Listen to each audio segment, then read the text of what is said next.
नमस्कार। म यहाँहरू माझ उपस्थित भइसकेको छु।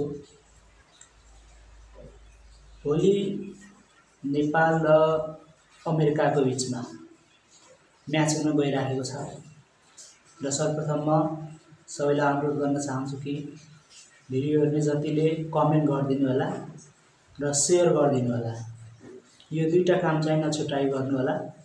र आज हामी चाहिँ नेपाल र अमेरिका म्याचको प्री म्याच सो सुरु गरौँ है त। भोलि 11 बजे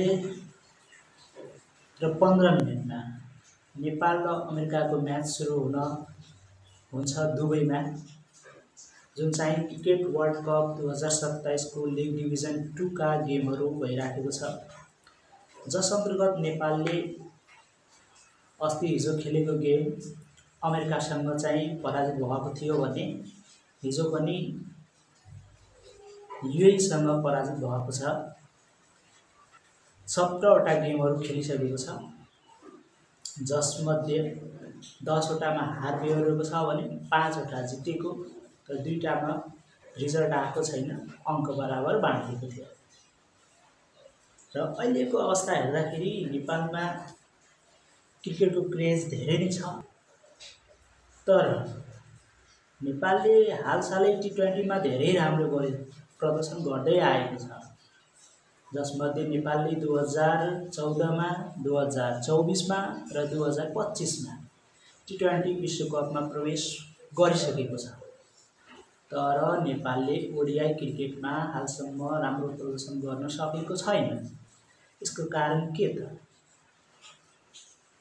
मलाई लाग्छ कि सबै खेलाडीहरूलाई T20 खेल्ने बानी धेरै भएर होला कि लङ फर्मेटको क्रिकेटहरू नखेलेर होला कि हो, यही हो मेन कारण।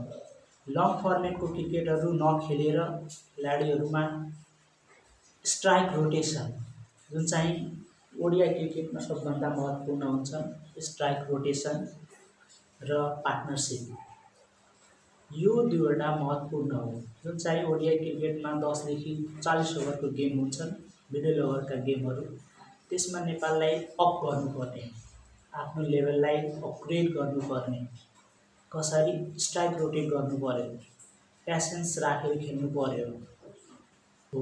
किनभने स्ट्राइक रोटेट गर्दै गयो, पार्टनरसिप बढाउँदै गयो भने पछि नेपालको लागि राम्रो हुन्छ।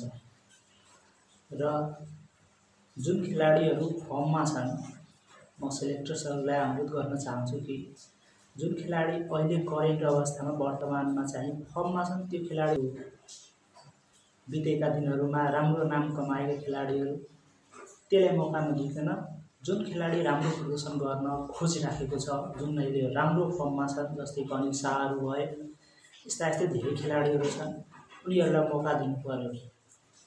यो क्यानले या सेलेक्टर्सहरूले उनीहरूमाथि चाहिँ आँखा गाड्नु पर्यो। र यस्तै नेपालको क्रिकेट सम्बन्धी जानकारीहरू पाउनको लागि मेरो यो फेसबुक प्रोफाइललाई फलो गर्नुहोला र साथै मेरो युट्युबमा पनि च्यानल छ, SY क्रिकटक भन्ने, नेपालको क्रिकेट सम्बन्धी सबै जानकारीहरू त्यहाँ म उपलब्ध गराइराखेको हुन्छु, त्यसलाई पनि सब्सक्राइब गर्नुहोला र यो भिडियोलाई लाइक, सेयर र कमेन्ट पनि गरिदिनु होला। हस्त, धन्यवाद।